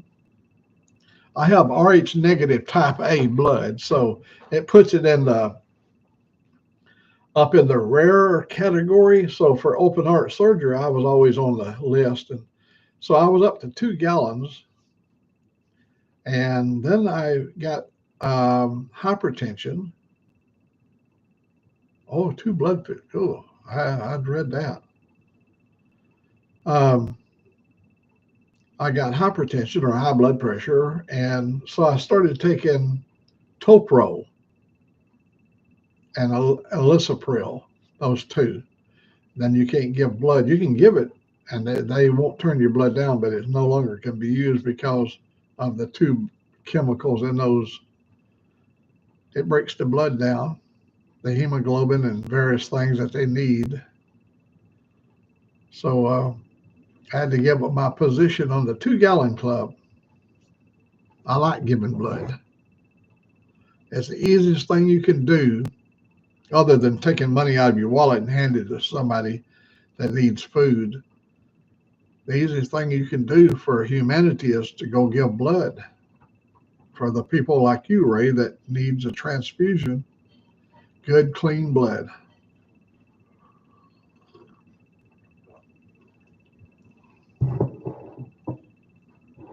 Oh, hell, buddy. I hate to hear that. My buddy just passed here a few weeks back. A wonderful human being. He was in the Air Force. I didn't hold that against him, but we had a lot of ties through the Air Force. And he he had open heart surgery. He had the veins removed out of his legs. Then they had to go in and put him veins in his legs. They had to go in and put tubing so his feet would out. Oh, he just had so many surgeries. He didn't live as long as me. He was a year younger than me. Um, but he went through 20 years of just that kind of stuff. They extended his living by 20 years, so that's good.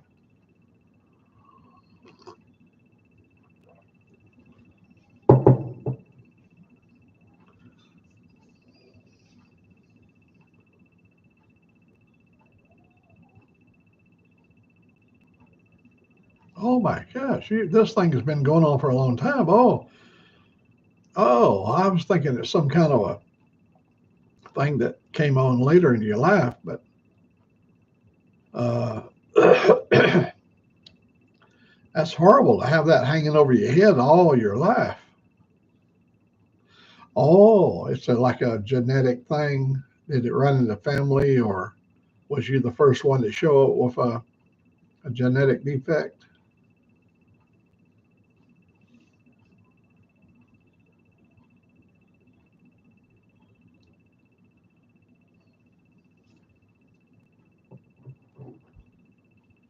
Oh my! I had a good friend. We worked together at the company, and him and I did some of the same stuff. I did field installation of Minuteman missiles. I'd go out and we'd put in missiles in the ground in silos, and he was a support guy, and he used to come and visit me here at the house. He'd come and stay a week with me because he'd be working out of Redstone Arsenal, and it's only like 60 miles up there to Redstone from here. And he would come and stay with me. And as years went by, he did this at least once a month. He'd come and spend some time.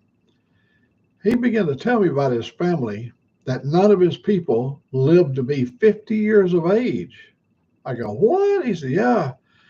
And he showed me his brothers and sisters, that had already passed on, his ones that was older than him. And he had high hopes for his sister, and she didn't make it. And they had a rare genetic defect that that affected their heart, and it affected the whole family. He was such a good guy. I took him to the Bankhead Forest. Well, I had at the time when he came down, I had two Honda four-wheelers. I had a 400 and a 250.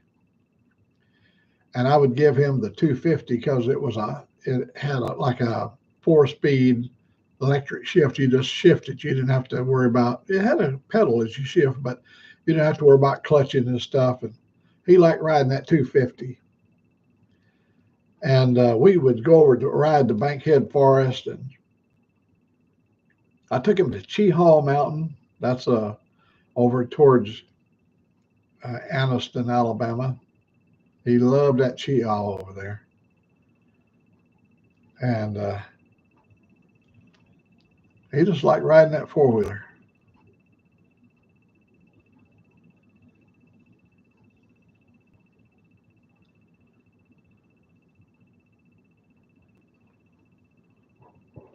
I finally sold my Hondas because I was driving a truck, and when I'd come in, they'd be sitting sometime a month, and I couldn't get them started. I'd have to put the jumper cable on them or put a battery tender on them, and it was always, every time I come home, the battery was dead.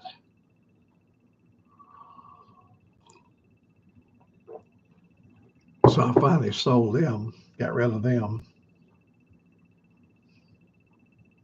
We tried our hand at jet skiing. We had a 140 horsepower, 4-cylinder Yamaha engine in it. It made 140 horsepower. Oh, that thing could move across the lake so fast. That friend of mine had just died. I took him for a ride on that thing, and we rolled over at 50 miles plus. We was above 50 when we rolled over in the water. Almost killed him.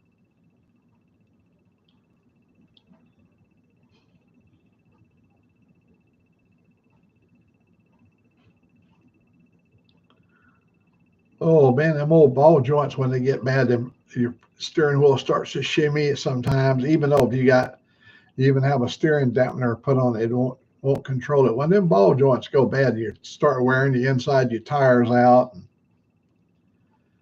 I took my wife's Ford, the one I'm driving now, the pickup truck. I took it up there to Bear Alignment. Bear is a organization that has some really precise alignment. And they went in and put some shims and realigned that truck up. Oh my gosh, what a difference it made in tire wear and everything. It cost a few bucks to get it done, but it was really worth it.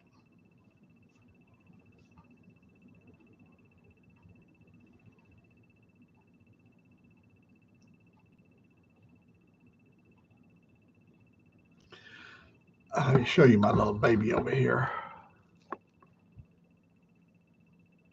Look, oh, look at he's over there on his little squishy. See, my other dog is over there by my bed. You can see the bed's not made up either. Because see, I'm a bachelor. I do whatever the least amount I have to, and it works for me.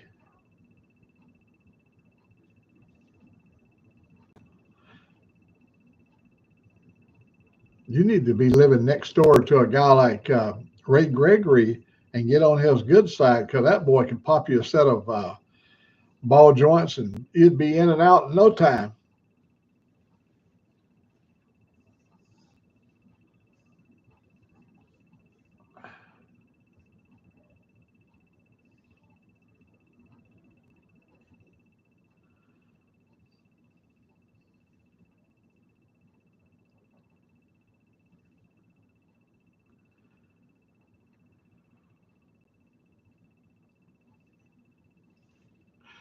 A lot of you guys haven't seen this right here. If I can get it off here.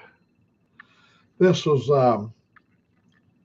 me in 1980. This was a picture they took of me in 1980. And these are all the years of service, each of them years of service. I think there's one up here that says 35. I think there's one that says 25 or 35. I got a lot of years of service. Yeah, it was 1980. Oh, by the way, look at it. Look at it. Make the comparison. 1980. If I can figure out which one. Gray beard in 2025, and look at it. Look at that. God dang, I can't keep the thing straight. Look in the color of the hair in 1980. No, I did not even have any white hair there. 1980, I was 40 years old. I was 40 years old, 24, when you were born. 1980? Yeah, I was 40 years old. 40 years old in 1980.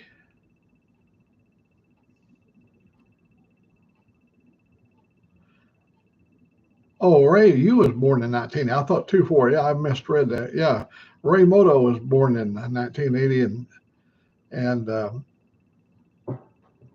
24 was 10 years old already.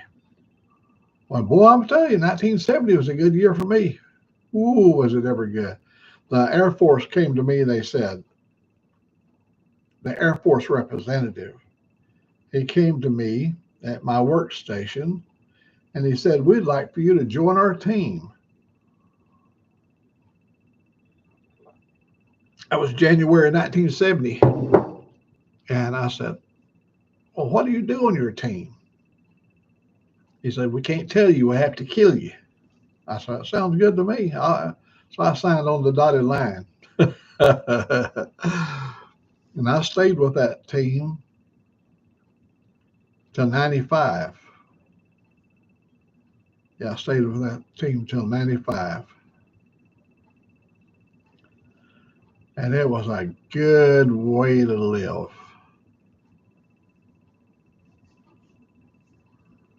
Or die. We had a lot of our people died.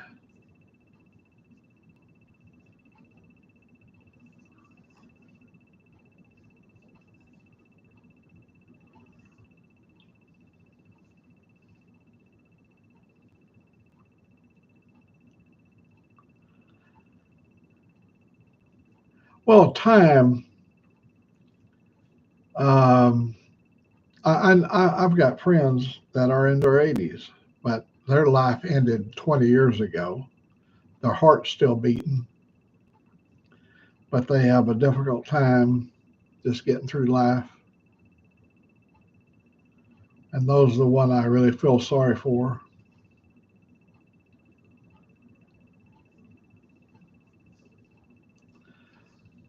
I think I was just born out of sync. In other words, I was born 20 or 30 years early. Because I didn't really start living until I turned 50. When I turned 50, my life began to take on a new turn. And I looked forward and loved every moment of my life after 50. Before 50, there's a lot of grunt stuff went in. You know, you had to do stuff that was hard on you.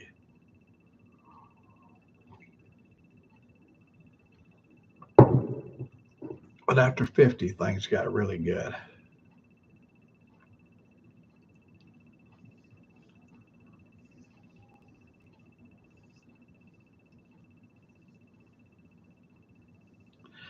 And a lot of people, I've often heard people say, well, if I'd known old age was going to be this hard, I'd have took better care of myself.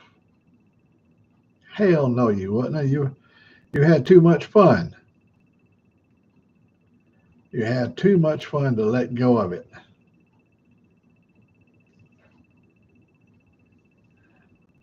I got friends that drink themselves to death. They literally died of drunk. Educated people, engineers. I got friends that killed themselves with drugs. They ain't here no more.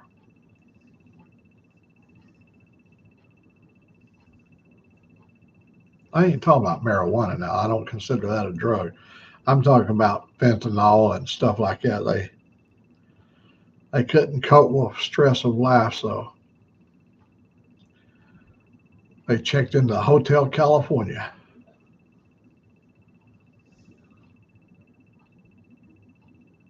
You can check out anytime you want, but you can never leave.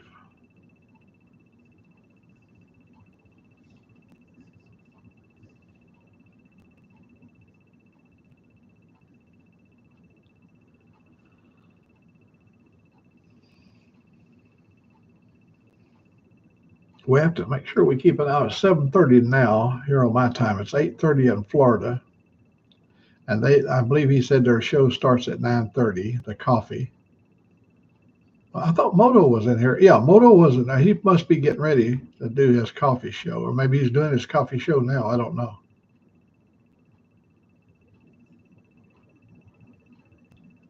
I'll stay until she brings breakfast.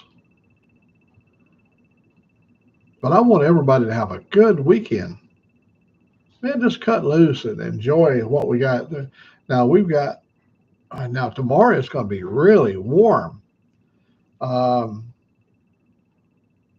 Once again, another warm day tomorrow, and then it's going to take a little bit of a turn, and we're going to drop back down into the 60s, and you're going to actually feel that 10 degrees drop once you've been in the 70s for a week or more, and then you drop down back to the 60s. You go, oh damn, I better get a sweater.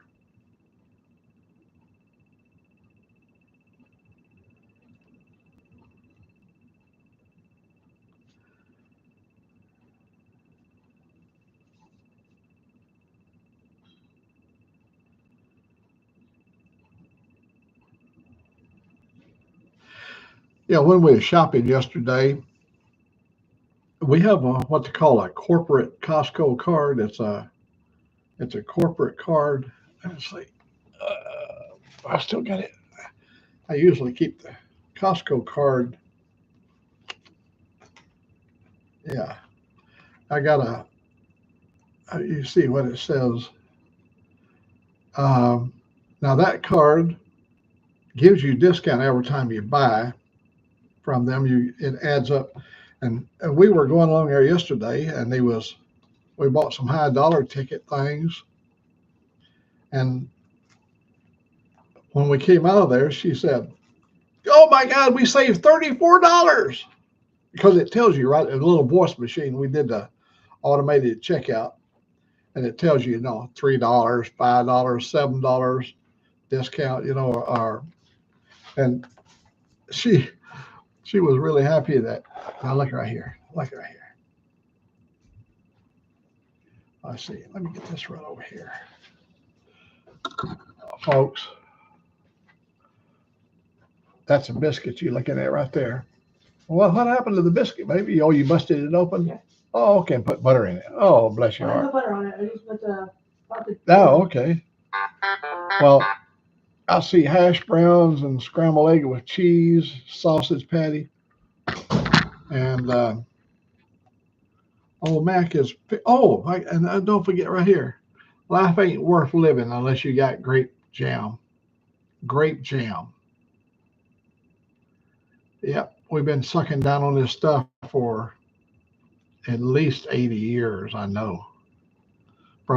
I have, instead of Welch's, I have Bama, B-A-M-A, Bama jam. But they had a good sale on Welch's, but we normally eat Bama. We're just Southern folks, and that's all you can make of us. Oh, did I go off the air? Oh, oh, maybe I'm already went off the air. I saw something blip on the screen. Am I still on? I see myself on the screen, but I don't mean anything.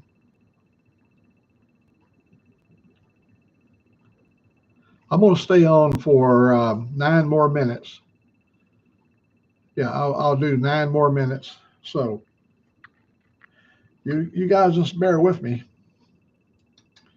And Old Mack's going to dig into the cheesy eggs.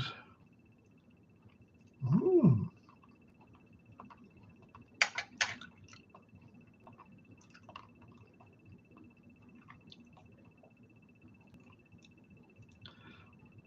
Gordonville, Tennessee. Ain't that something? I bet you this might even come from Gordonville. Let me see where this jam come from.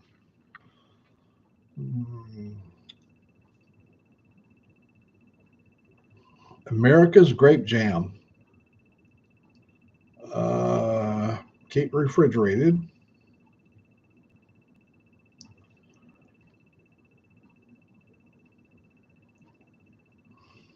Must be in small writing because I ain't seeing where it's made. There's a little tiny print down in here. If I had my glasses, I could probably read exactly where it's made at. But we don't care. It's good. It is delicious. And that sausage patty, oh, you're out there jamming in the van.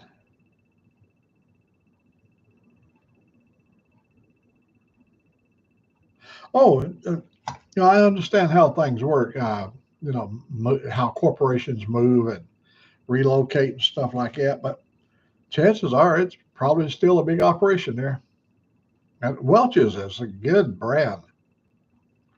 We normally don't buy it because Bama jam is cheaper, and I'm all about cheap. More I can save, the more I can spend.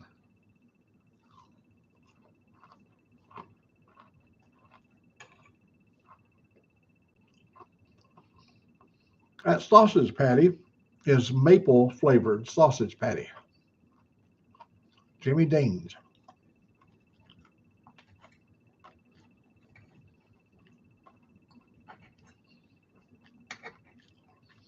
It's not a pre-cook.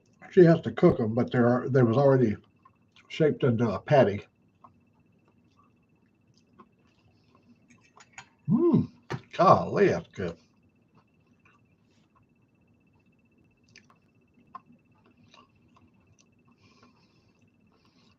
Oh, I got a jar of peach preserves. Amish. They were canned by the Amish in Falkville, Alabama, and they are so good. It has the consistency of marmalade, not the same flavor, but the consistency. When you take a big old spoon of that peach preserves, oh my gosh, is that ever good? That is if you like the flavor of peach.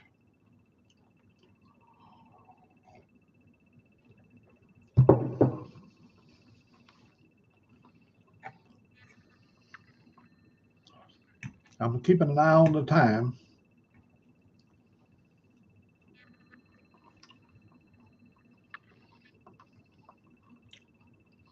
We have an Amish store just 44 miles from me.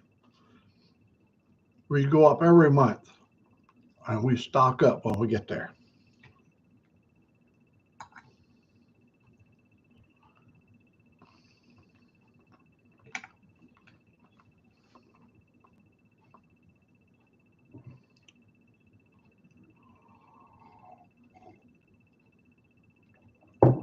Well, I want to thank each and every one of you for coming over and visit and spend a little time with me while I'm on the while I have service. And I hope every one of you folks out there have a really good weekend and live within the ability that you have to live in. In other words, if you got an opportunity to go for a ride, don't wait for another day. Like, well, it might be better tomorrow. No, it ain't nothing better than right now. If you feel like it, you got the urge, go do it. Because tomorrow you might not have that same urge, and the weather may change.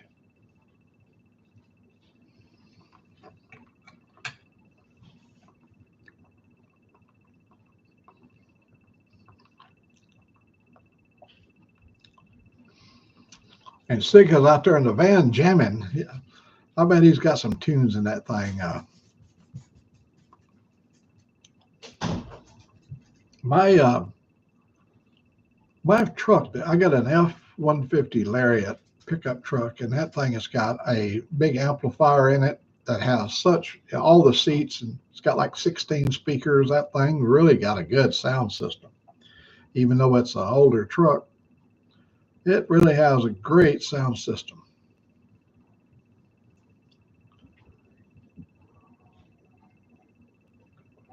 And her and I both like loud music. We crank that thing up and really enjoy it.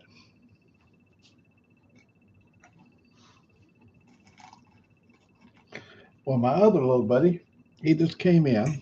Let me see, where is he? Hey, little buddy. Hey, what's the story? Let me see. What's the story, buddy? Are you all right? Here. Hey, buddy.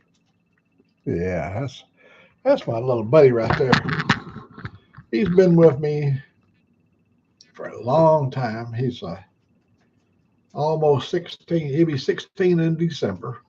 And that's a long time in human years. Hey, buddy. Yeah, I love that little boy. He likes to lay right next to my feet.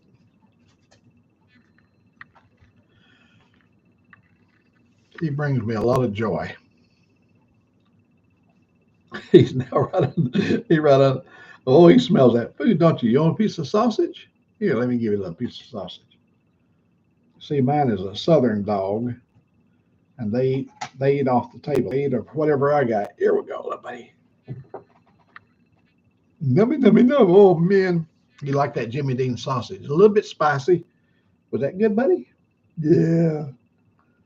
Poor little guy. Let me see. Let me see.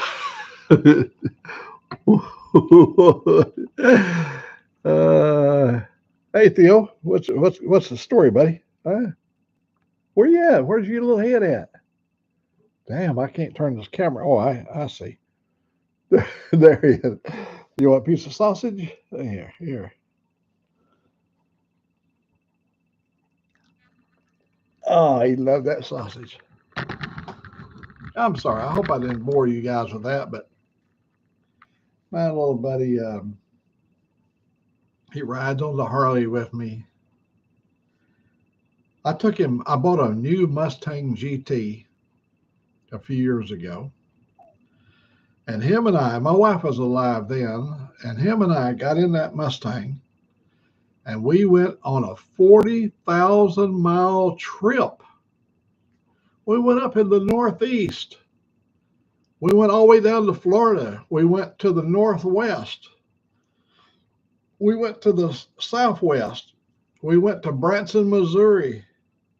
I'm just flying my drone. I've got a 6-motor drone, one's about 3 foot across. And I went all those places just to fly my drone. I flew it in the mountains, I flew it everywhere. I flew it up in West Virginia. I flew it up at Gurley Falls in West Virginia. I flew it under the bridge over there on US 19 at Beckley, West Virginia. I flew out down on the New River. Hey, Mystical Rider. We're so happy to see you here. But um, I've been at it talking there for quite a while, and the boys are fixing to start their show pretty soon over on the coffee channel. And I'm going to clear out. I got uh, Lolly. I will share this with you right here.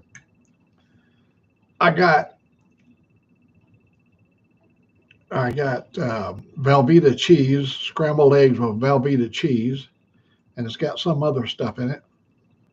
Mm, mm, mm. Got hash browns, sausage, biscuits, and grape jam.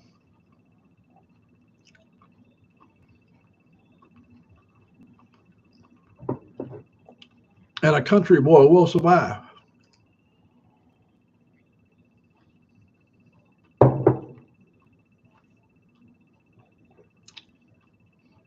That's good.